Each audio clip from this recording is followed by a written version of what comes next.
Hello Shopee pa, magandang araw. Sa mga naghahanap po ng extra income dyan kahit nasa bahay ka lang, bakit hindi nyo po subukan yung aking dishwashing liquid kit?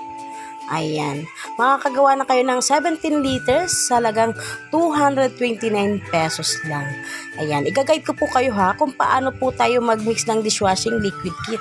Una, syempre, tanggalin natin sa karton at sa plastic. Kailangan po maglagay na kayo ng tubig ng 15 liters sa isang timba.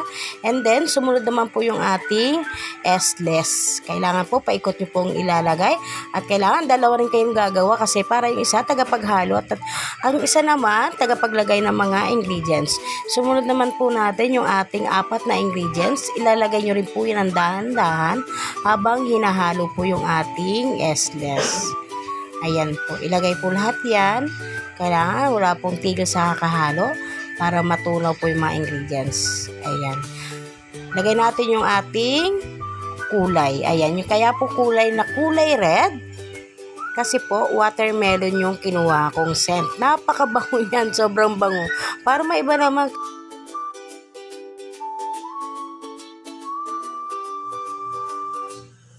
Sunod naman natin ilalagay yung ating salt. Pinakahuli nyo nang ilalagay yan.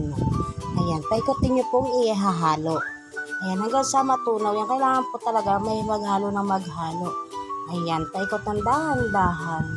Hanggang makuha nyo yung tamang timpla. Ayan, ikot lang ng ikot. Ayan, paikot lang talaga siya. Kailangan po talaga kasi matunaw talaga yung Ayan, ayan na po yung pinaka-last. Ayan, kailangan po ganyan po yung kalalabasan yan. Opo, ayan.